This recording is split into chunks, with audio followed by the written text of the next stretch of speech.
What's up, everybody? Welcome to another edition of South Run's NBA Injury Report Analysis Show. I'm Drew Dinkmeyer here with Mike Gallagher to walk you through tonight's 11-game slate. It is an injury-filled slate. A lot of teams on the back end of a back-to-back tonight. And while there's a lot of NBA action, there's unfortunately a lot of injury stuff to talk through. It's, geez, how many? 5, 7, 9, 10 teams on the back end of a back-to-back tonight. So reports are going to be kind of moving fast and furious. With me to talk through it as always, Mike Gallagher. Mike, how are you doing today? Doing good. Yeah, just catching up on this Detroit injury report. We knew Tim Hardaway Jr. was going to be out, and we got more news there. So yeah, we're playing catch up here. I woke up at 6:30 in the morning. I was like, I'm hiking today. Woke up at 6, finished up matchups, went out hiked. I feel pretty good, but it's going to be a busy day. But I'm here for it. Yep, let's get to it. Let's start with Indiana and Orlando. On the injury side for Indiana, no Andrew Nembhard, no Aaron Nesmith. They're without their centers Isaiah Jackson and James Weissman, and now Obi Toppin is listed questionable as well with a left ankle sprain. They are one of the teams that are not on the second night of a back-to-back here. They're playing Orlando, who is. What are your notes on Obi Toppin's ankle sprain, and how would Indiana adjust if they were without Obi Toppin tonight? Because this is a lot of injuries to the front court. Yeah, we saw this. We saw what happened in the last game. Really nice win against the Knicks over the weekend, and yeah, it was a mixture of Enrique Freeman, who played a little bit, Quentin Jackson, who has played pretty good on-ball defense in the small stuff we've seen, and then Johnny Furphy got in there for some rotation minutes there. And that's what Rick Carlisle said. He said, hey, these guys who aren't rotation players, you got to go in there, do your job, do it as hard as you can, and you're going to play 7-8 minutes and just do your best. So yeah, there's that. And then there's also, the headline is Ben Mathurin, right? Freaking goes for 41 minutes, scores 38, absolutely torched the Knicks defense. He's playing really, really well, getting to the line. Transition scoring is really high. I think he had 15 transition points in this game. And that's a big sticking point for Rick Carlisle. He said, hey, you just run around like crazy. That's when you're at your best. So he played really well. Miles Turner played 39 minutes in this game. So it would be tight-ish. It wouldn't be Tibbs tight, but for Carlisle, who's not a very tight rotation guy, it would be tight by his standards for Obi Toppin there. And then obviously with Andrew Nembhard out for 2 weeks, along with Aaron Nesmith, who sounds like he's out for longer than that. We're going to get this starting lineup for those 2 weeks at least of Ben Shepherd starting, Ben Mathurin playing a ton. Halliburton's role has been really good again. Killer game from him as well. And then obviously TJ McConnell, he'll pick up the non-Howies with some overlap. And then Jarris Walker playing great. He's been effective for the last week and a half, 2 weeks. He'll be pretty big rotation staple. Obviously, those minutes come down a little bit if Obi's in there, but he's firmly in the rotation. And what's your read on Obi? Do you have any read on his likely availability tonight? Yeah, okay. Second time he's listed with this. Hurt himself a couple of games ago. Got ruled out pretty quick the last time. So it's a little bit, and they've had a couple of days off, so it's kind of tough to get a read on it. Yep. Okay. Let's go to Orlando. They're on the second night of back-to-back. They have filed. I will note with the Magic, they are one of the teams that files the earliest in the league, just generally. And a couple times last year, they filed early and then made kind of last-second adjustments to the injury report. I mean, literally, like after the game had tipped, Markelle Fultz was out like twice last year. Mm-hmm. So I'm a little hesitant to trust the reporting here, but they just list Paolo Banchero and Wendell Carter Jr. out. The names that I'm concerned about would be Jonathan Isaac and Gary Harris. Those are the names that could potentially get managed. The good news is they blew out Charlotte last night, so nobody had to play really heavy minutes. Are you as nervous as I am about finding something else out here on the injury report in terms of just trying to is this a stable situation to bet on, project, so on and so forth with the Magic? Yeah, they weren't as early. They weren't some nights they would file the night of them playing. So they weren't that early with it. So I'm not as nervous as you are. Those, as you mentioned, when they did that was like, okay, I don't believe you. There's no way you got that information fast enough. And also one more player, Jalen Suggs rolled his ankle last night, came back and played, okay. And after the game, Jamal Mosley said that he's a tough kid. He used to play football, so they expected him to go out there and play. So yeah, he's not listed. That's a good sign. I think he's okay. He played pretty normal-ish minutes after. Yeah, he was. I mean, he also was diving around on the floor after that injury too. So he wasn't managing it himself in any way, shape, or form while in the game. Yep. So yeah, I think we're okay. As you mentioned, Okay. minutes were pretty light. Jonathan Isaac's, 14, Gary 17, so he should be okay. Definitely more concerned about Isaac than Gary Harris, considering he's Yep. been really tamped down minutes wise. But yeah, how about the Magic? We were like, oh my God, they're dead, and now they're rattling off wins. They play great at home. Are they at home again? Yeah, they're at home Yep. today. So Yep. yeah, I think that they're alive here. They match up really well against the Pacers. Pacers are a pretty heavy rim team, and they rebound great. So the Pacers have a lot working against them here, despite their offense kind of humming. Losing Bankero, you could make a case that's a good thing for their defense, honestly. Franz Wagner did a really good job on Pascal Siakam when these teams played each other last week, for what it's worth there. But yeah, Goga's minutes have been tamped down. Doesn't play blowout, obviously. And then also, he did play 30 minutes the last time these two teams played. So we'll see if Goga can get some more minutes. But yeah, rotation's the same. Tristan De Silva continues to start, doesn't do much. And then we mentioned Gary Harris, Jonathan Isaac, Mo Wagner, and then Anthony Black are like the core guys. And we'll see if we sprinkle in Cole Anthony, who benefited a bit from that Suggs injury. So he's not a rotation lock. Yeah, and garbage time, as he was in on garbage time as well. Let's go to Boston and Brooklyn. On the Boston side, shocking loss last night to a very short-handed Hawks team. They're on the second night of back-to-back here. We will have no Al Horford. He's listed out with that big toe sprain.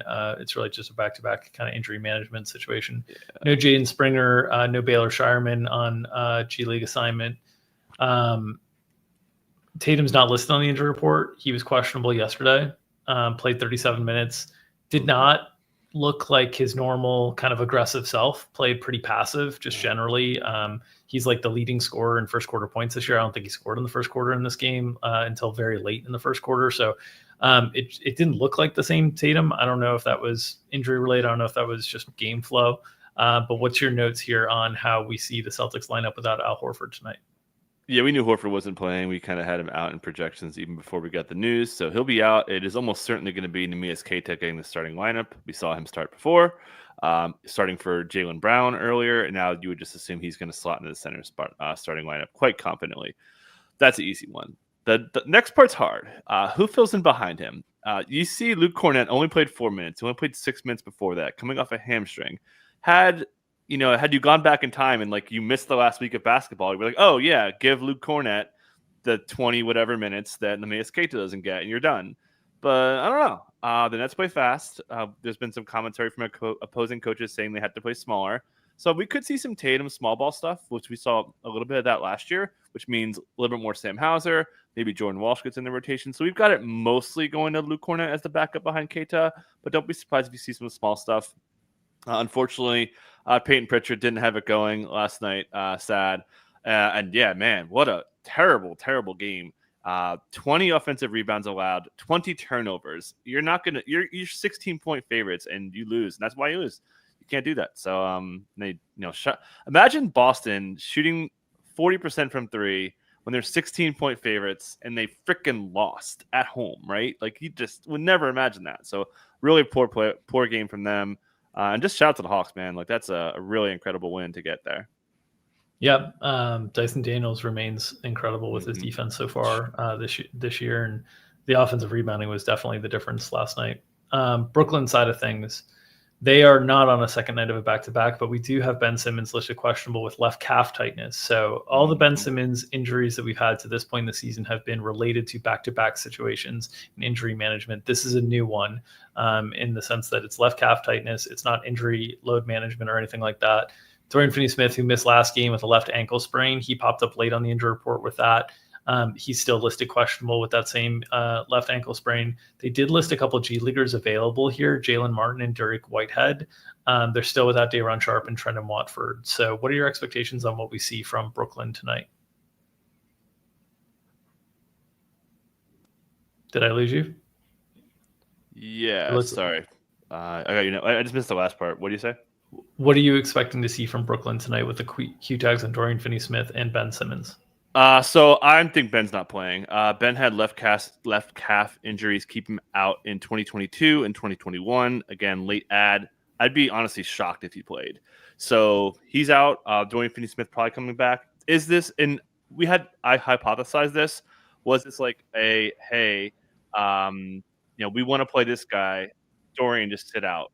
like, okay, does Dorian come back now? And hey, Ben, sit out, right? So I think Ben's not playing. We already took a Nick Claxton over, which I feel really good about overall. So yeah, that would mean more Noah Clowney. Keon Johnson would be pretty firmly in there. That would help the minutes for Jalen Wilson. Probably see someone stick in there. Shake Milton could pop in there. Obviously, Zaire Williams would be more stable even if Dorian comes back. If they're both out, then we're talking about possibly going tighter-ish. It would still be 9 with Shake probably popping in there. But yeah, Boston's defense hasn't been nearly as good. Their rim defense has been a little bit worse. Mias Keita has been a great rim defender in his career, despite all that size he has. Their transition defense is still really good, but Boston's defense isn't nearly as stout as we thought it was going to be. The injuries, you could say Jaylen Brown's injury hurt them a little bit. He's a pretty good defender, but losing Kristaps Porzingis makes Boston. I mean, they just lost to the Hawks at home, so and their rebounding is not as good. So yeah, I think the Nets, who I think they're 9-2 against the spread, have been pretty good. So but yeah, I'm not expecting Ben to play. Okay. I'm not sure if your mic has caught your AirPods or not because it sounds like a little in and out on the mic. So if you could check that while I go through the Bulls. Okay, that sounds good. The Bulls side of things, Bulls-Knicks. Bulls side of things, Zach LaVine probable with that right adductor strain. Adama Sanogo and Jalen Smith both listed questionable. This is kind of what we saw last game where Jalen Smith was listed questionable with the illness and then Sanogo was questionable, upgraded to questionable instead of out as a G leaguer. So his availability, there's going to be one guy available between these two guys. And then if it's Jalen Smith, he's in the rotation. If it's not Jalen Smith, we saw some Patrick Williams as backup center last game. But what are your notes here on the Bulls who are still without Lonzo Ball? Yeah, nothing really besides what you said. Don't ever play Jalen Smith with any sort of injury tag. And then, Josh Giddey's minutes were pretty good early, and then not so good-ish late. Pretty nasty spot for him with all that wing defense and the size and how the Knicks offense can kind of hum up. That changes a little bit. If Jalen Brunson can't go, we'll get to that in a second. But yeah, besides the center stuff, everything's pretty good. As I mentioned in the last show, Zach LaVine's minutes are fine. He had no conditioning concerns in his return from the groin thing, and he's back to full. So yeah, pretty stable for the most part. Of course, there is the Mattis Buzelis mostly dead. That's kind of the sad part here. Dalen Terry kind of icing him for now as we're still waiting for Lonzo Ball. So yeah, the Mattis shares are not good. Knicks side of things, as you mentioned, Jalen Brunson was listed questionable with a right ankle sprain. That happened midway through the game last night. He ended up coming back in, played through it. You never know how those are going to swell up the day after here. Bulls are going to put a lot of pressure on you because they're going to play fast. So you're going to have to keep kind of moving. And once the ankle's loose, it should be good. But we'll see if he's impacted tonight. Miles McBride, questionable left knee inflammation. Campaign, questionable left hamstring strain. Those two have played last night. That was the return of Campaign. McBride's been playing through this questionable tag. They're still without Precious Achiuwa and Mitchell Robinson. What's your read on the guard depth for the Knicks tonight? Yeah, so you mentioned it. Jalen Brunson rolled his ankle pretty good. It looked kind of bad. Comes out there, looks normal-ish. Didn't play great. It was a lot of the other guys stepping up for the Knicks overall. We'll talk about the Sixers side soon. But yeah, I think he's in. He plays through a lot of injuries. He's had a couple ankle injuries before this ankle as well. So I think he's in. I would be, he I don't know, probably 80% in, I would say. But we'll see. Definitely not don't go taking unders with Brunson out there. But yeah, Deuce, we saw him play through the knee thing, kind of a soreness kind of a thing for him. So he should be good to go. He obviously, if Brunson did not play, he would for sure be starting and likely playing mid to upper 30s there. Campaign might sit, right? We saw him just start on-court work like a few days ago. So he's still managing this hamstring thing. I think he could sit. That would get Tyler Kolek in the mix there, especially if one of these guys did miss as well. And then, yeah, other than that, everything's the same. Shout out to Josh Hart, triple-double. OG was really good yesterday again. Mikel's been kind of meh. Mikal Bridges. The other note was Matt Ryan. We were like, what the hell? 9-man rotation for Tom Thibodeau. Expected to play more. There was some commentary saying that Matt Ryan is going to get integrated more into the system. We know they want to get more shooting out there. That's been kind of a steady drumbeat. So I think Matt Ryan's got minutes regardless. Yeah, you can't play an 8-man rotation all year long. Tibbs knows that. They were just waiting to get some practice time to implement Matt Ryan, and front end of a back-to-back was the perfect time to do so. So it made a lot of sense there. Let's go to Cleveland and Philly. On the Cleveland side of things, Jared Allen is questionable with a left lower leg strain. Sam Merrill also questionable here with left ankle soreness. They're still without Max Strus and Amani Bates. What are your notes on the Cavs? I got the wrong box score up. My bad. I'm sorry. I had the second window up there. So let me pull it up. My bad on the last game there. Now we're good. Okay. Sorry. So, Jared Allen's been playing through this for a couple games, according to some beats. Should be fine. Perhaps that was why he struggled against the Nets, but went through shoot around. Should be good to go. So expecting the starting lineup to be the same. Their bench has been great again. Kenny Atkinson went full bench. We saw that tiny lineup we saw 2 games ago against the Nets. Now he goes full bench to get a nice win against the Bulls. Kenny Atkinson, I think he's like plus 150 for Coach of the Year now. He was plus 1,500 like 10 days ago. Wish I got more on that. But so we're good to go here. I think Jared Allen's in. If he is not in, that would pretty easily be Dean Wade starting, and they would start him with Okoro. And I still think Okoro is going to continue to start. And then lastly, hey, Donovan Mitchell, 35 minutes, was absolutely cooking. Atkinson mentioned after the game that they fully trust him to just take pull-up threes all day. You see 16 threes, a lot of them with the pull-up variety. So absolutely smoked the Bulls and should have pretty similar success because the Sixers team is going to be pretty thin overall. And they've got some tough questions that we'll talk about either now, unless you want to add something. Oh, I just curiosity. So if Sam Merrill is out, kind of how does that impact the back end of the rotation as well? Because he's questionable with the left ankle soreness. And then if Jared Allen is out, does that mean Tristan Thompson gets into the rotation as like a backup center in that scenario? Or do you think they play smaller in the second unit? Yeah, they would bring Tristan in for that. Sorry. And then, Moby would be, playing a ton of minutes in a pretty awesome matchup overall. Tristan would be in there. And then if Sam Merrill doesn't play, more try Jerome at the 2, and they would probably bring Craig Porter Jr. in there. I don't think Jalen Tyson's ready for minutes, so we'd be adjusting some minutes there. Yeah, because you could play against the Sixers unit. You could play small in the second unit with like George Niang at the backup center. So that's why I was asking about Tristan. Yeah, it wouldn't be a lot. We wouldn't give him all the minutes. But. Okay. Philadelphia side, the injury report is simple, clear, and sad. Joel Embiid out, Paul George out, Tyrese Maxey out. So what's left of the Philadelphia 76ers? Well, not sad for me. I took Cleveland minus 8.5 last night before we got the news. So the big question is who starts, right? We know 4 of these starters. Well, at least we think we know 4 of these starters. Kyle Lowry, Caleb Martin, Kelly Oubre, and you would think Andre Drummond for the matchup for size. So that leaves the Paul George situation starting. Obviously, we haven't seen this iteration yet without Maxey and Paul George. You would think it has to be Jared McCain. He's played freaking awesome. They would be 1-8 without Jared McCain. And he played, he almost helped. I have the wrong box score up again. I'm a mess today. He was great in the Charlotte game I have up on the screen. And then last night he was also awesome, much to our chagrin. All right, Michael, get it together box score wise. I think he's going to start. I feel pretty good that he's earned a bigger role, but this matchup's not great.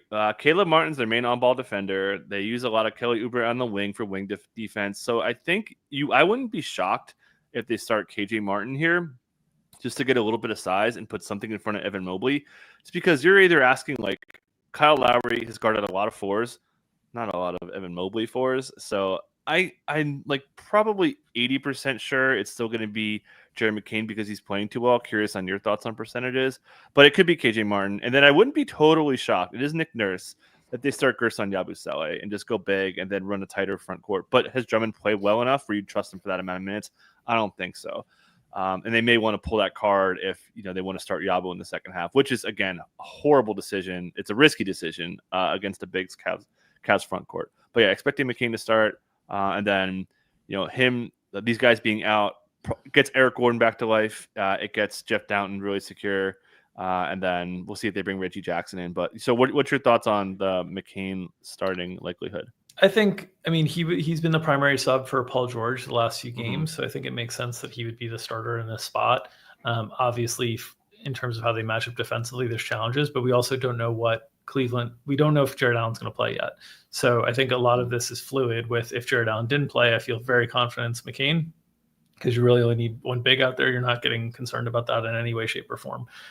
If Jared Allen does play and it's the Allen Mobley front court, I think there's possibilities that you get the KJ Martin, as you alluded to there. I'd be surprised if it was Yabusele next to Drummond, just because I don't know how you cover the center minutes kind of otherwise, unless you're just straight like matching, where like Drummond just goes on and off the floor with Allen and Yabusele goes on and off the floor with Mobley, and you just kind of figure it out that way. But that's a lot of minutes to allocate to those two guys. So I think it's like 80% plus Jared McCain, and I think it's like 10 to 15% probably KJ Martin. Yep, same page. Okay. New Orleans and Oklahoma City. New Orleans, another sad injury report, just a little bit longer one. No Jose Alvarado, Jordan Hawkins, Herb Jones, CJ McCollum, DeJounte Murray, Zion Williamson. That's their top 8 outside of Brandon Ingram and Trey Murphy. So that's 7 of their top 9 players coming into the season that are all out tonight. It is a disaster. We're still not sure if they're going to add another body because they have more injury relief exemption potentially coming. We saw Trey Murphy return and play 26 minutes, got off 14 shots, was not shy out there as he should be because this team doesn't have a lot of shot creation. They played hard against the Nets, but ultimately came up short. What are your expectations tonight going into OKC, which is just a disastrous spot for a disastrous roster? So if I'm David Griffin, after I hear about Jose Alvarado getting hurt and being out, I would fire the whole medical staff. Like, are you kidding me? You just had Zion Williamson come off an injury, go back to the locker room, presumably for a hamstring, goes back in there, plays 19 second half minutes, and then gets hurt again. Now he's out indefinitely. Now you have all your guards hurt. Jose Alvarado hurts his left hamstring on Friday, goes back, plays again, hurts his hamstring again, goes back out again, and then he's hurt again for 4 to 6. Like, are you kidding me? It is a joke. I cannot believe they haven't fired this whole training staff yet. Okay, rant over. What are they going to do? They need on-ball defense, right? They just lost Jose Alvarado. They lost Herb Jones. They lost DeJounte Murray. They got nobody on this team that could capably guard Shai Gilgeous-Alexander. You would think they might start Jalen Noel. He's not guarding him. Brandon Boston, I don't think, is guarding him. Trey Murphy's for sure not guarding him. Brandon Ingram's for sure not guarding him. So they might have to get funky here. Brandon Boston Jr. might start at point guard. He actually led the team in touch time last game. So I think it's possible they start the Brandons, Javonte, Ismisi, and Brandon. And Trey Murphy, and then you kind of have Jalen Noel as the backup guard, just to kind of fill in minutes. He's obviously going to play a lot, and then also, as you mentioned, like they might sign someone today. They're eligible to sign 10-day contracts now because they're so injured. So yeah, those guys. That's it's either one of those two. It's either Javonte or Jalen Noel. Jalen Noel will play a lot to me, and then. The next question is, how small do you go here? I guess the next question would be, how many minutes can Trey Murphy play? We saw him return, played 26. We saw him have an upper 30 on the high end, so he's probably got 30 in him today. But how small can you go? Ismisi, as great as he was, he's not Ivica Zubac. He's not a guy you throw the ball into and you can still run offense. Ismisi is a run a pick and roll, throw a lob, or hit the O boards. That's it. You can't really dominate that way in that sense. So. A little bit concerned about Ismisi's downside. He does have big upside. There's going to be a lot of small stuff on the OKC side overall. But, yeah, this team's in bad shape. And, honestly, they have no one to blame for themselves. Like, Jose Alvarado should not have gone back in the game. Zion Williamson should not play 19 second half minutes. This is why I go on these. This is why we talk about hamstring injuries. Hey, by the way, Trey Murphy coming off one. You got to be careful with those, man. And they asked for it. And they're paying the price right now. Yeah. I'll throw one other really off the board suggestion when you're saying that they need on-ball defense. The only name that I see here is Jamal Cain. That's been an on-ball defender at any stop in his career. He can't score, but he's been able to stay in front of guys in terms of like a point of attack defender. And the challenge with Javonte Green, while he's fit that mold, is he's also like a small ball 5. So do you have your small ball 5 be your point of attack defender as well? Like that's kind of weird lineup stuff. So I think you're right in the sense that I think it's most likely Noel. I think after that, it's maybe Javonte Green, maybe Jeremiah Robinson Earl, most likely I think Jalen Noel, and then the real dartboard is Jamal Cain, because that at least keeps things like from a positional standpoint a little bit more fluid for what they'd be able to do. But I don't know, man. It's a mess here. Yeah, this is really bad. Okay, Oklahoma City side. They were a little tricky on their filing today because their original filing, they are not on the second night of back-to-back, did not list Alex Caruso, and then they listed him out with right hip soreness. So they're still without Chet Holmgren and Isaiah Hartenstein, also Jalen Williams. They did list a couple of G Leaguers, Alex Dukas and Adam Flagler, as questionable, the two-way guys. This is a game that you would certainly think that those guys would be available just because it looks like it's going to be a non-competitive situation. It would be a chance to get these guys some minutes potentially here. We saw them not start Caruso last game. Now he's out this game. It shows a very strong commitment to not wanting to mess around with Alex Caruso from a minute standpoint during the course of the season and really like focused on the bigger picture with him. But they started Isaiah Joe and Aaron Wiggins. Those guys both approached 30 minutes, which is also unusual for those starting spots. Obviously, there's a lot more minutes to go around without Chet. But what's your expectation of what we see from Oklahoma City tonight? Yeah, it's November 13th, and we've already broken out the G League tracker. The OKC Blue, they were home last night, so they're around the squad. Those guys are questionable. I expect them to get upgraded today and probably play garbage time in a 14-point spread.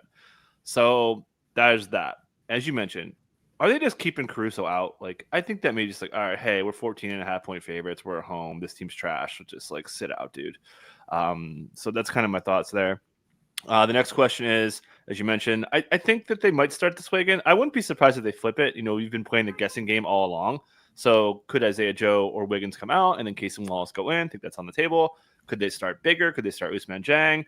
You know, don't assume you know everything about the OKC starting lineup. That's kind of how our projections are. We pulled down Wiggins and Joe a little bit because we know, as I know, you know, you think you may know what Mark Daigneault's going to do, but there's a lot of times you don't. So just to note that. But we do know those five will be in the rotation. We do know Casey Wallace will be in there. We know AJ Mitchell will be in there, Dylan Jones and Ousmane Dieng. That's 9. And then Kenrich Williams to the uninitiated. He played 6 minutes in the first half and didn't play in the second half. After the game, Mark Daigneault said he would have put him in. But as you see, 39 SGA, 35 J-Dub, 35 Dort. He said, I'd rather just up those guys, tight game. And that's why those Kenny minutes went away. So they should be back. So that should get Kenrich Williams into the low double digits. I think we landed at 10. But I think I could see him playing like 14, 15 here, coming off that knee surgery from September there. So, yeah. And then we snuck in a couple Leon's minutes. He had a 19 and 21 game. Crushed the G League, yeah. Yeah. So I'm be excited to see him out there. They certainly need the size. They might throw him out there for some fun, but probably just going to be garbage time.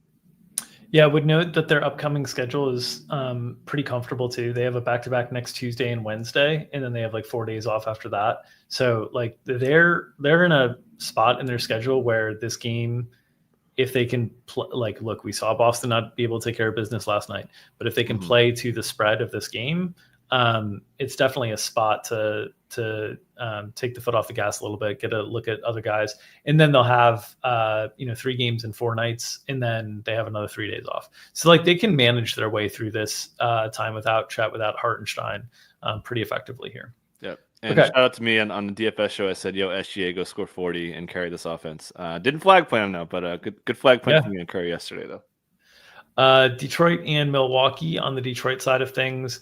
They're on the second night of a back-to-back here. Really crazy win last night over Miami when Eric Spoelstra makes a fatal mistake, calling a timeout that he did not have, Chris Webber style.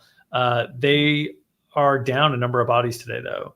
Still no Oscar Thompson, no Bobby Klintman, that we knew. But no Jaden Ivey, no Simone Fontecchio were surprises. Tim Hardaway Jr. had a scary fall last night that had him stretchered off the court, I believe. Wheelchaired off the court. He is out as well. So no Fontecchio, no Hardaway Jr., no Jaden Ivey. That is, 3 guard/wings, and that is 2 of the shooting options that they have in the shooting bucket on this team, which is not a big bucket for the Detroit Pistons. What are your expectations on what we see from Detroit tonight? Yeah, we knew THJ was out, but we didn't know Ivy and we didn't know Simone Fontecchio were out. So that's a pretty big deal. So Malik Beasley, this is your jam here. You get a revenge game after you got kind of they didn't want you, and eventually lost his starting job. Definitely deserved, but that's another story for another day. So he gets all the minutes he wants here. We saw 35 last night. He might even beat that. Yes, it was overtime. But yeah, so Beasley's going to play a ton. That's for sure one of the starters. And then I feel pretty good on Ron Holland starting. His minutes have been pretty stable in the mid-teens most nights. There about 3-4 weeks ago, we saw a 6-minute game. We saw a 10-minute game. But in general, those Ron Holland minutes have gone pretty well. So those guys would be starting for me. I wouldn't be totally shocked overall, but yeah, that's mostly it. So who else comes in here? They did already call up some of their G League guys, so they'll have Cole Swider and Dallas Jenkins. I forget his last name. He's a point guard though, so I think it's going to be Wendell Moore and Cole Swider filling in to fill in some wing minutes there. But we could see some elevated minutes. We could also see Paul Reed sneak in there. We know Paul Reed played a little bit before. And then lastly, there was a comment from JB Bickerstaff about 2 weeks ago, I want to say, saying, hey, we want to find minutes for Isaiah Stewart. And he mentioned that maybe he could play the 4, which they have not been doing. They've been running him straight behind Duren, or obviously ahead of Duren when he was injured. So we put in a little bit of that. Obviously, they started that all last year. So, yeah, that's something to keep an eye on if they do run some double big lineups there. But, yeah, really thin. You're going to see a lot of Beasley, a lot of Ron Holland. Yeah, I think Ron Holland, stylistically, you can think of Ron Holland filling the Jaden Ivey role in terms of a player who wants to have the ball in his hands, can be a secondary creator, can get out on the break, can be your wing defender. I think you fill that role. Malik Beasley fills the Tim Hardaway Jr. role pretty clearly. And then when you elevate those guys up, the question is, how do you fill those roles on the bench? I think Marcus Sasser fills one of those roles. Potentially Isaiah Stewart can take a little bit of that at the 4. And then, as you mentioned, Cole Swider, he's the shooting bucket. Mm-hmm. That's what he does. So if they're just trying to fill roles like with Fontecchio and Beasley and Hardaway in terms of the guys that are in the shooting bucket, Swider getting elevated in a way that you might not expect might make sense for this specific spot. And if I didn't say Marcus Sasser, we put, I think, 7 or 6 minutes of overlap with him and Cade. Obviously, they ran a little bit of overlap last year, too. So we'll see a little bit of Marcus Sasser for sure tonight. Yep. Okay, I'm just refreshing the 2:30 injury report to make sure I don't miss anything here. The Bucks have filed on that injury report. We've got them on the second night of a back-to-back here. Damian Lillard and Chris Middleton remain out. Lillard still in concussion protocol. Ryan Rollins, questionable left shoulder instability is the listing. He was removed in, I believe, the third quarter of last night's game, had some positive comments after the game that suggested he thought he was going to be able to play tonight. He's got the questionable tag, so we'll see. Giannis Antetokounmpo listed probable with that right patella tendinopathy. We've noted in the past that Giannis probable tags have been concerning, but really that was 2+ years ago that they were really concerning. Last year and so far this year, they have not been concerning. And his workload was relatively light last night. 33 minutes is certainly one thing, but he only took 12 shots. He was 5th on the team in shots last night, which is one of the more shocking things that happened last night. Was just in general his usage rate last night in this situation. Very frustrating for us. What are your expectations on Giannis and Ryan Rollins' availability tonight? Yeah, Ryan Rollins, as you mentioned, said he was ready to play, but Doc Rivers said it was under 50% chance he was going to play. As we know, as we joke around about, Doc Rivers doesn't know anything about injuries. Side note, Chris Middleton's still not doing 5-on-5 after, about a month ago? He said he could do regular season games, or playoff games, excuse me. Oh, Doc, don't change. Or do. But, yeah, so we have Rollins in. He played great. He was called, quote, a terrific shooter, hits 4 to 7 threes last night. Kind of a big reason why they had a good start in the third quarter after it was a little shaky coming in. So, yeah, would expect Ryan Rollins, who, by the way, shout out to me. I got laughed at in our Slack saying Ryan Rollins had a chance to start, and he did, and he played pretty well. So he would be starting again. Damian Lillard, as expected, out for concussion protocol. And then the other stuff going on here, after the game, you see on screen 6 minutes for Gary Trent Jr. After the game, Doc Rivers says that they went another direction on Gary Trent, and it wasn't an injury. And I can tell you that direction is down. His minutes are done. But DeLon Wright is the guy who gains. The minutes were inflated a little bit because Rollins didn't return, but 24 minutes after his minutes were dead. He has played in the back-to-back before this year, only 10 minutes, but that was kind of where he was. And he's good to go here. So probably not playing that much. I think we landed at 18 minutes for DeLon Wright, as they were almost pacing to play the full 48 at the point guard spot. So Rollins, if he's in, should cover it. If he's out, Then we've got problems. I'm curious on your thoughts. I think they would start Andre Jackson and just run like point Giannis. I would start like point Giannis, just run it that way. And then you'd have to play Gary Trent a little bit. Maybe Marshawn Beauchamp comes in there. Pat Connaughton's minutes would come up a little bit. But yeah, shoulder instability, weird injury on top of the septum injury from Jovic. Some weird injuries last night. But yeah, that's mostly it. And then lastly, the Raptors just double on Giannis. The pain of not hitting that over was I couldn't face it. There's many more painful ones than that. We weren't even close to that one. That was never in the cards. Andre Jackson Jr., I think he would start in the case that Ryan Rollins is out. I think you want another perimeter defender for Cade. You want Taurean Prince to probably handle Tobias Harris and then have Giannis be able to kind of float a little bit more, would be my guess. And then on the Gary Trent note, I'll just note that we had the same type of quote from Jason Kidd on Quentin Grimes. In the next game, Quentin Grimes played a lot. My point being that, like, ultimately you're not. Yeah, ultimately, exactly. You're out of the rotation until you're not. These guys are going to get chances again. Like, it's not looking good right now, certainly, but the guys, like, when there's limited options, sometimes another guy's going to get a chance. And if he runs with it, like Quentin Grimes did last night, you'll look back and you'll be like, oh, I guess he's alive again. So, like, right now, Milwaukee has limited options. If they're without Ryan Rollins, we might get a game where Gary Trent gets another opportunity again. He makes his first 2 shots, and then all of a sudden Gary Trent's playing 22 minutes, 24 minutes. Like, it's this stuff is very fickle with these coaches. They get very frustrated in short terms, and then they can, like, especially after the game, their quotes, they're very frustrated right after the game in a lot of these situations. And then they get time to, like, take back and think about it and then adjust. So just want to note the context of, like, when teams are thin, sometimes guys will look like they're dead and then reborn again very quickly. Okay. Clippers in Houston. On the Clippers side of things, no Kawhi Leonard, no PJ Tucker, no Mo Bamba, Cam Christie, Trenton Flowers. Same injury report we've seen for basically weeks for the Clippers. They are rested here going into Houston. What are your expectations for the Clippers tonight? Yeah, good to go here. Don't have too much to say. They could play a little bit bigger in the spot. We talked about this, and we had the right read that they were not going to play Kai Jones. We took a Terrence Mann over. It just didn't work out for us. Oh, we had the right read on secondary options getting a lot of shot volume. Yes, we did. We just picked the wrong guy in terms of Terrence Mann.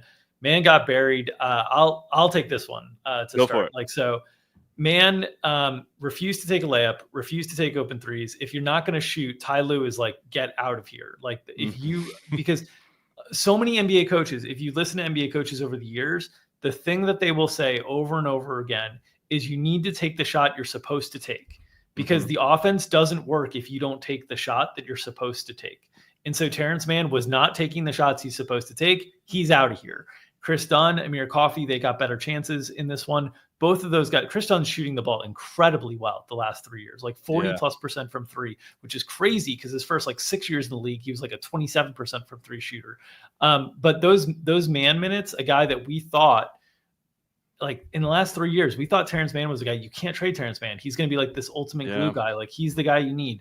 He has not taken the next step forward, and he's regressing a little bit in terms of, I think in some ways it was okay to hide your offense when there's Kawhi and when there's Paul George and when there's James Harden. It's not okay when it's just Harden and Powell and Zoo. They need more help and they need more offense, and his downside's been hit in kind of a big way.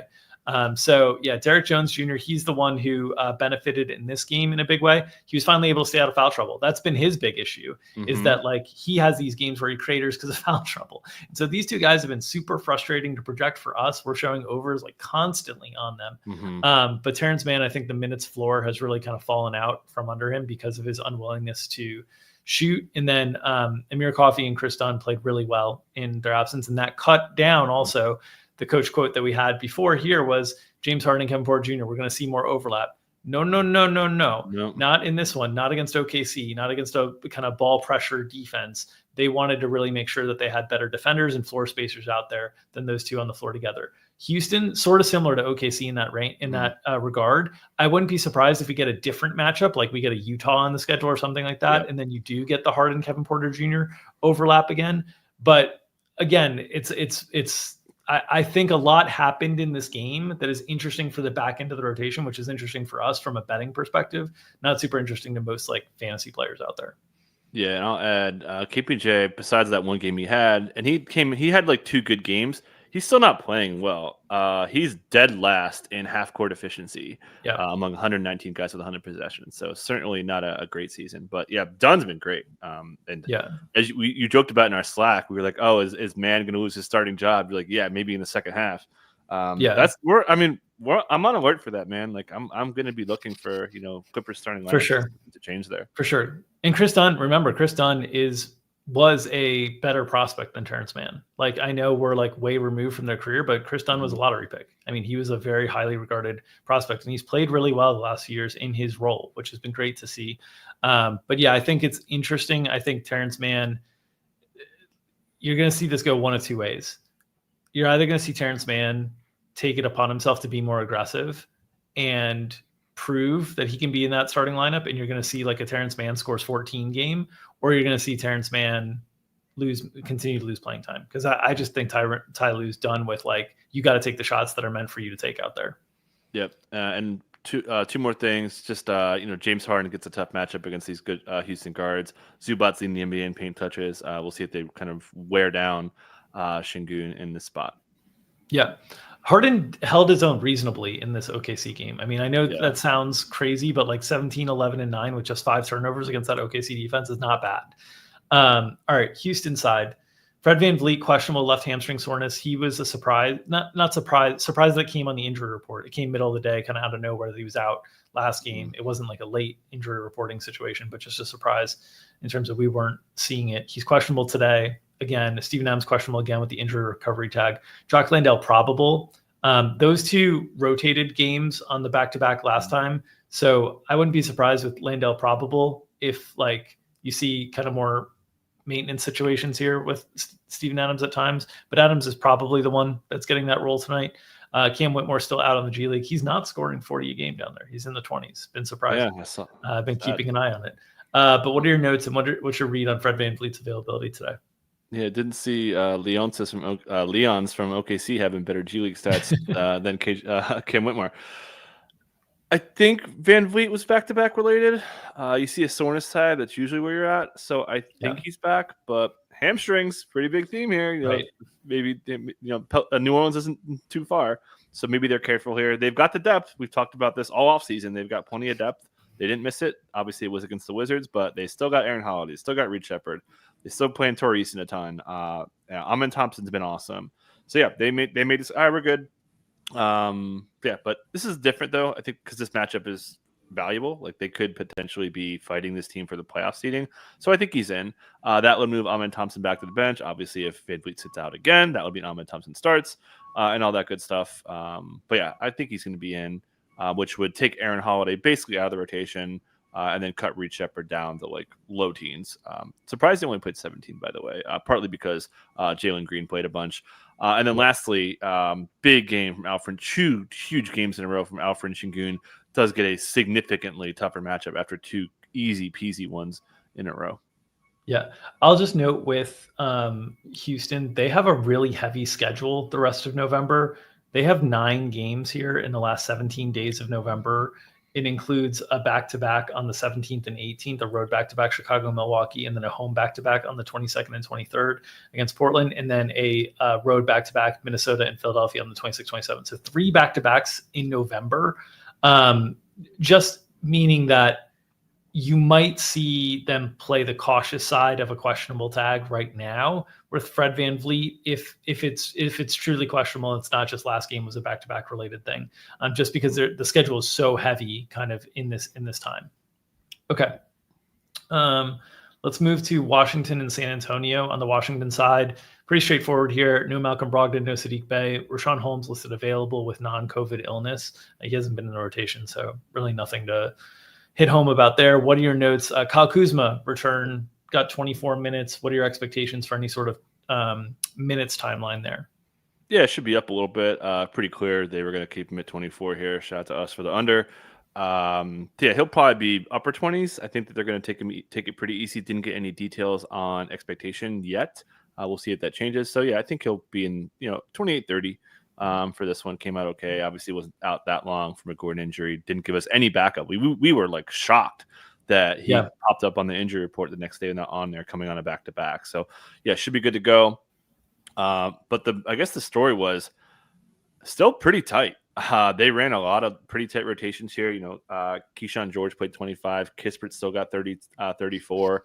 Joe Val. They ran an 8-man here. So we'll see if that happens again. They clearly want to play Bub Carrington, who played in this after a scary knee injury. He comes out there and plays pretty well overall.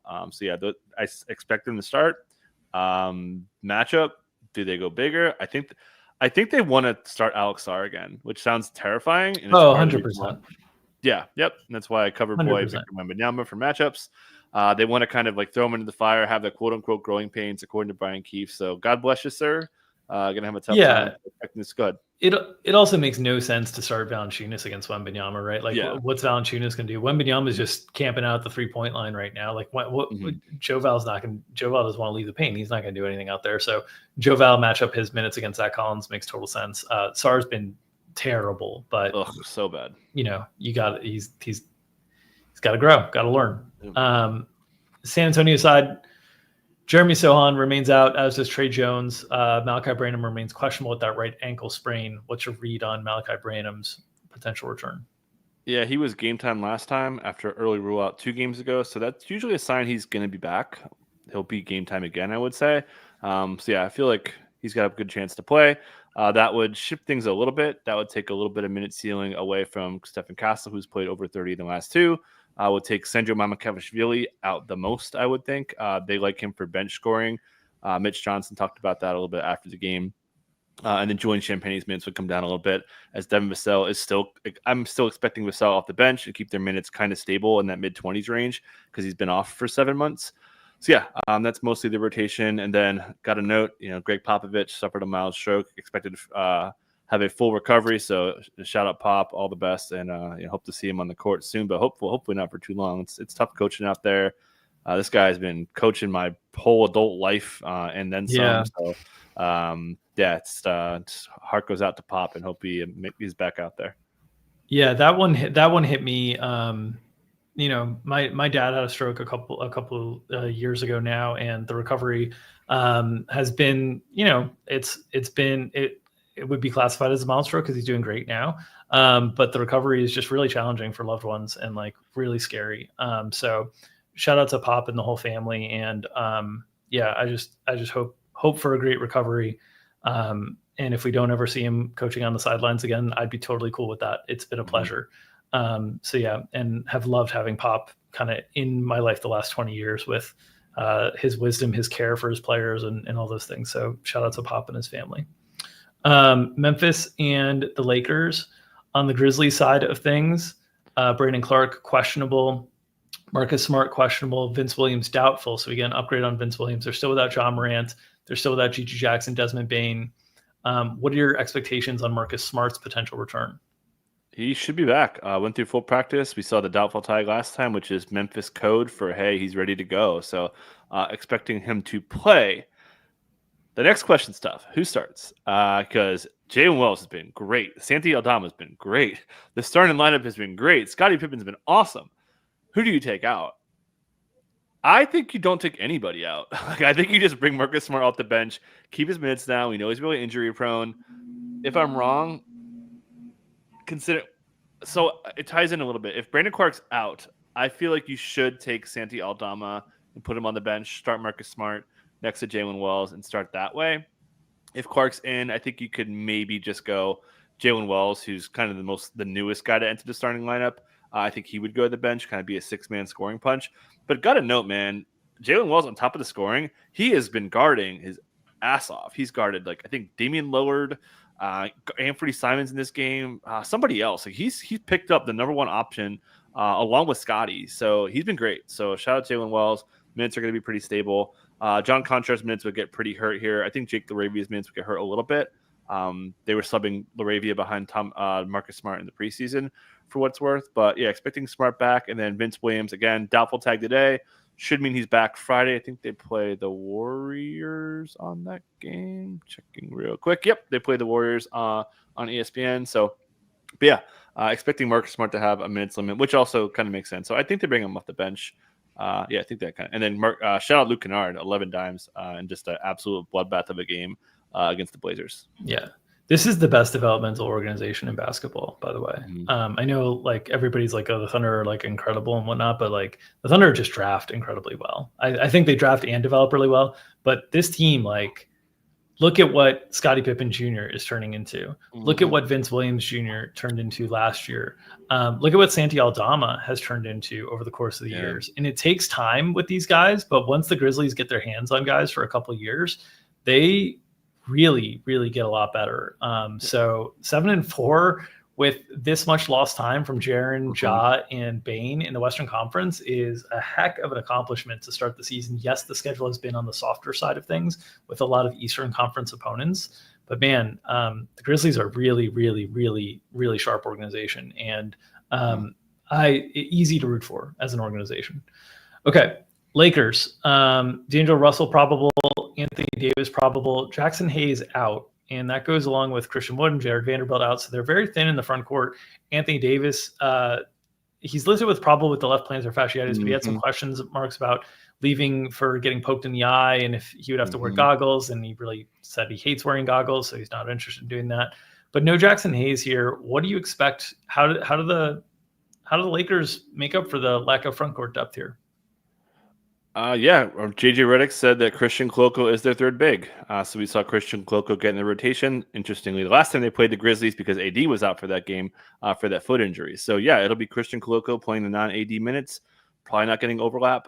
So you're going to get a little bit more Gabe Vincent, a little bit more Cam Reddish, who's been pretty good, man.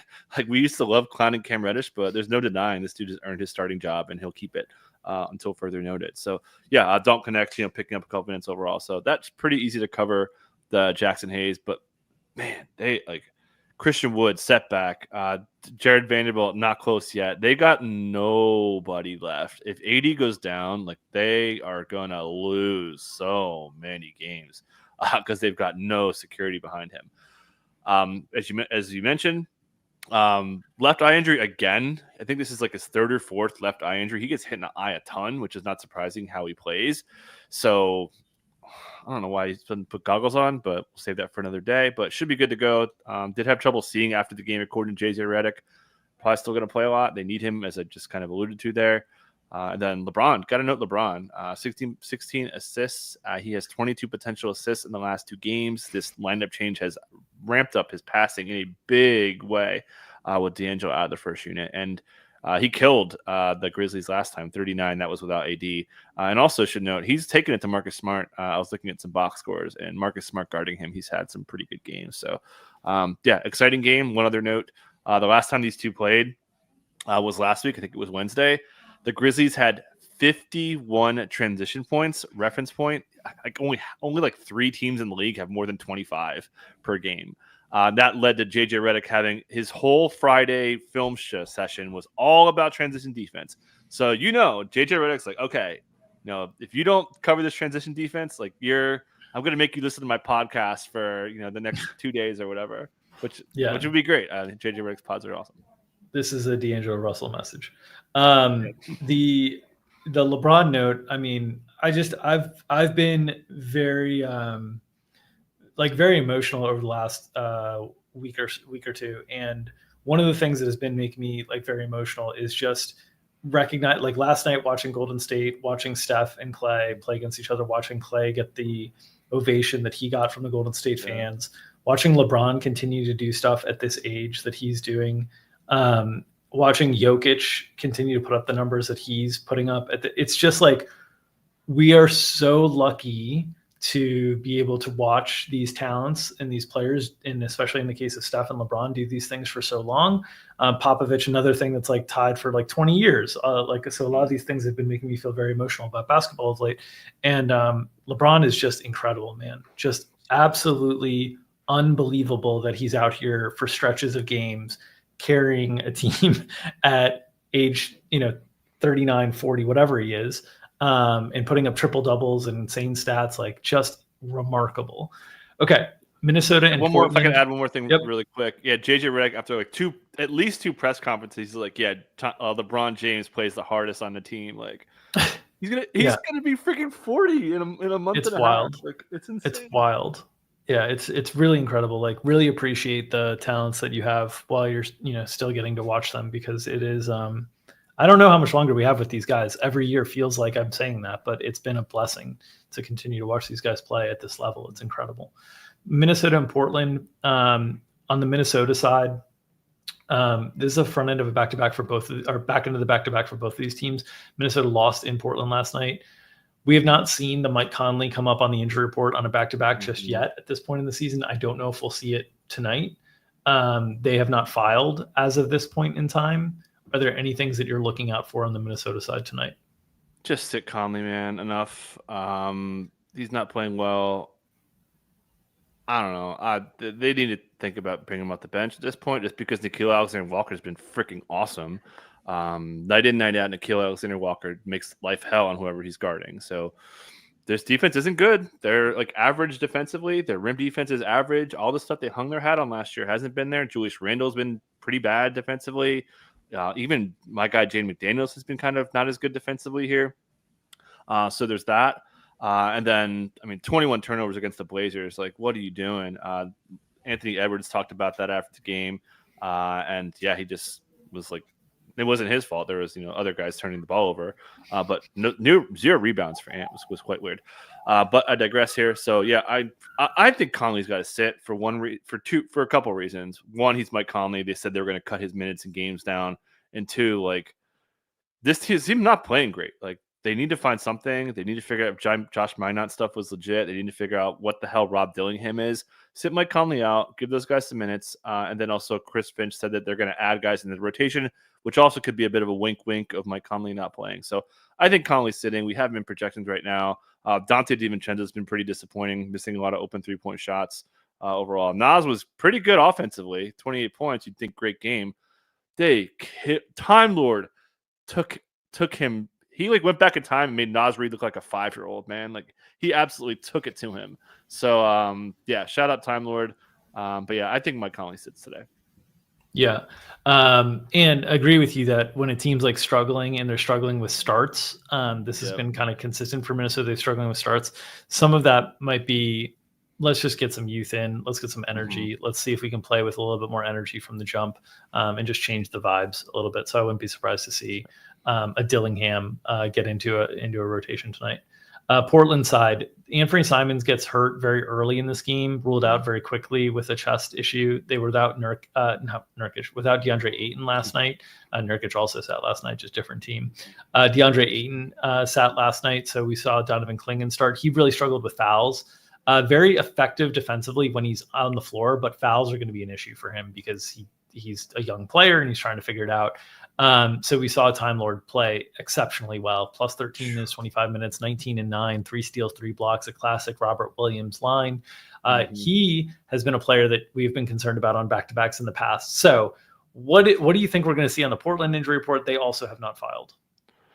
I think Time Lord sits. After the game, he said they're going to try to talk to the medical staff. Like, don't do it, dude. Don't do it. Just we want to see you healthy. We want to see you on the court. Yeah, so I think Time Lord especially that one, like he is a prime trade chip. Yeah, you have nothing that you're playing for this season, most likely for Portland. He's not a long-term piece of this team because you're invested in DeAndre Ayton and Donovan Clingan. Do not F around. We don't want to get to the find out part of the graph. Do not F around. For sure. So yeah, there's that. DeAndre Ayton, late ad. We saw that yesterday. Was it a back-to-back thing to play Time Lord? Maybe. I don't know. So yeah, we'll see. Didn't get any details there from Billups. So yeah, bit in the dark there. We have Anthony Simons in. They said he was okay after the game. He had some shortness of breath stuff from the chest injury. I think he's out, but we just have him in for now. We don't have enough information to have him in there.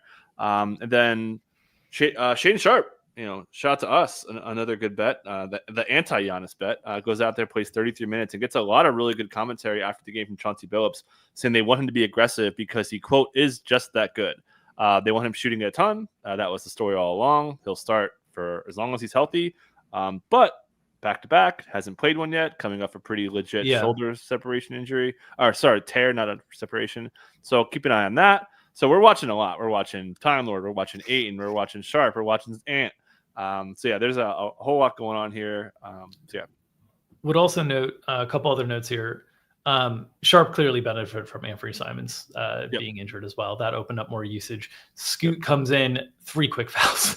And then Delano Banton is in the rotation in a big way, in part because Simons gets hurt. Then Scoot gets into foul trouble. They don't have DeAndre Ayton. Banton was great in this game. So we're still doing this thing with Banton where all of his minutes seem to come in a break glass in case of emergency situations. So it's like very hard to figure out where the minutes are going to go in stable situations, but we keep getting these emergency situations. So very difficult player to project there. You mentioned Sharp looking good and Billups having positive comments on him. I will say he is super talented, but he's just very frustrating. He blew some layups and some dunks, whatever. He just situational awareness stuff. He would have Naz Reid on him on the perimeter and he would be waving, clinging over to set a pick to bring Rudy Gobert into a trap situation. And I'm like, what are you doing? You have Naz Reid, just go beat Naz Reid off the dribble. Like you're incredibly talented and athletic. And so situational awareness stuff, he's still a player that I think is going to go up and down with in the favor of a coach. Cause I think he's just he's very talented, but doesn't really know all the right ways to play. And then Denny was great this game. I thought Denny was all over the place defensively, playing really effectively. He obviously benefited from Anthony Simons missing time as well. But here's the rub with Portland. We've got Denny, Shaedon, Delano, Scoot, all of these guys, it's going to be up and down from game to game with, because there's really not enough room for all of them to play until something happens, potentially with a Jeremy Grant trade or something like that. And so it's just going to be a little bit of a roller coaster for all fantasy owners of those players in particular. Yeah. Got to shout out to Money Camara really quick. Really good job. And quote hasn't yet. He's been so good. This. In a world of this on Portland, he's this. He's very stable. Pretty much, he doesn't do anything that he's not supposed to do. Defensively, he's really solid. That's been a big draft win for them. Really, really, huge. Really big win. He's a good player. Okay, let's go to Phoenix and Sacramento. Phoenix on the second night of a back-to-back. They have not filed either as of this point in time. We saw Bradley Beal quotes after the game, uncertain about his availability tonight. We know they're going to be without Kevin Durant. They were without Yusuf Nurkic last night. Question mark on whether that's part of a back-to-back situation or not. We saw once again Ryan Dunn enter the starting lineup, but not really play starters minutes. We saw Oso Ighodaro play really well. Him and Plumlee just dominated the interior of this game. What are your expectations for what we see for the Phoenix injury report tonight? Yeah, so Bradley Beal had calf tightness. Does not have a history of calf injuries. Has a history of a lot of other stuff, but no calf injuries that I could find. He said it was because of his knee injury. We saw that a couple games ago when his knee got hurt. We were like, oh my God, is Bradley Beal hurt again? So he said that was probably why, but he downplayed it. He said he's ready for the game tomorrow. Team here, man. Don't mess around, man. You're 9-2. You're playing awesome basketball. There's a lot of hype on this team. I see a lot of Suns gear when I go hiking right now. Sit him out. You got enough depth. You've got Josh Okogie playing okay. Royce, you got Grayson Allen, you got Monte Morris. You got plenty of depth. Sit him out. Don't chance it. Booker looked a little rough early. Talked about this yesterday, coming off of illness. That's still affecting him, but really got it going late in this game here. So I think they sit him out. That would be Grayson Allen starting there. Ryan Dunn. They don't want to play Ryan Dunn a lot of minutes. There was some commentary from Mike Budenholzer about that a couple days ago or whatever ago. I don't even know anymore. So we haven't seen a big minute ceiling out of him. And then, as you mentioned, Yusuf Nurkic had that ankle soreness from the weekend, cost him a game or got him in a game, couldn't finish it, and then missed this last game as well. So could be back-to-back related, could be more. I don't know. But yeah, he'll be likely a Q tag. Then obviously, if he doesn't start, it would be Mason Plumlee and also the Ighodaro manning the middle for those guys. They're another one of these teams that has kind of a big break in their schedule coming up, but more back-to-back. Like they're in the throes of a terrible stretch. So they're in the throes of a 5 games and 7 nights stretch. This is game 2 of that stretch. In the middle of it is at Oklahoma City, then at Orlando and back home or at Minnesota, then back home for Orlando on a back-to-back to finish games 4 and 5 in the 6 and 7 night stretch. Then they play New York at home on Wednesday, the 20th. They don't play again until the 26th. So I would think in this 5 games and 7 days stretch, you're going to see some questionable tags that are outs because they're just trying to manage themselves through this stretch, get to the point where you have 4 or 5 days off afterwards and kind of recalibrate. So I agree with you. Wouldn't be surprised if we see Beal sit this one out. Wouldn't be surprised if we see another questionable tag on Booker at some point during the stretch and just like get him a game off too. Budenholzer's generally been pretty good about trying to manage guys throughout the course of the season in minutes load and whatnot, but already without Kevin Durant, I think you got to be considerate of all these things. So if I can add to one more point, just plus 12 Monte Morris, plus 12 Grayson Allen, like that. The bench minutes have been going really well. Ryan Dunn's been great. All these like low cost second round, late first round. And then, as you mentioned, Tumani Kamara, hey, the Suns drafted him, and they traded him in the Ayton deal. We clown them a lot, but their low risk moves have generally worked out really well. Yep. All right, Sacramento side, nothing to report on the injury report here. They are not on the second end of a back-to-back, but they are coming off a back-to-back that included an OT win in Phoenix. So they're in the midst of a 5 games in 7 night stretch as well. So they play back-to-back Friday and Saturday. So nothing on the injury report, nothing to worry about per se, but this game losing by 20 to the Spurs is representative of second night of a back-to-back after an OT win. And that can happen. And just in general, in these 5 game and 7 day stretch, it's a lot of basketball for these guys that are playing 36 to 42 minutes a night, like Mike Brown's been playing, guys. So those are my only notes on the Kings. I don't know if you have anything to add there. No, I think they're going to have a really good night offensively, especially DeMar DeRozan and De'Aaron Fox. Suns allow the most pick and roll handle points in the NBA. DeMar's been freaking great, leading the NBA in pick and roll efficiency at 1.27 points per possession. De'Aaron Fox had a pretty good game against the Suns last time, like same reasons I mentioned here. So I think those guards could have a pretty big game tonight. Yeah. I will say these teams that are in the 5 games and 7 night stretch, just be aware you're going to get some stinkers in there. It's just really hard to that's what happened with the Hawks against the Bulls the other night when the Hawks blew like a 15-point second half lead. Like Trae Young in the third quarter is like basically just drenched and like dying on the sideline. And the reporters are all like, yeah, this is their 5th game in 7 nights. And you can tell like the coaching staff is aware they're feeling it. So just be prepared with some of that stuff. Probably useful information to understand where you're at in the schedule if you're setting DFS lineups, betting, so on and so forth. All right. That will do it for this edition of Established Run's NBA Injury Report Analysis Show. I think our first 1 hour plus show on the season. There was a lot to cover here today, a lot of back-to-backs to guess at as well. Thank you guys for tuning in. If you're interested in joining us along for the premium ride, you can go to establishedrun.com/subscribe-MBA for more details on our premium packages, both on the prop side and on the DFS side. We're very proud of the work that we're putting out over there. If you're only interested in joining us for the free stuff, the best way to support us in our free content is to subscribe to this YouTube channel. You can hit the bell and get notifications whenever we post new content, including these shows that we go live for or podcasts. We'll have another episode of the podcast up tomorrow. And if you're interested in helping circulate this content, the best way to feed that algorithm is by smashing that like button. It feeds the algorithm, helps feed our families, and allows us to feed you the NBA entry information analysis you need each and every day to set your DFS lineups, your season-long lineups, and make your spread bets and your prop bets. So smash, caress, gently press, whatever you'd like to do that like button. It's a personal decision. We respect it. Just do it for us. We'll see you guys next time.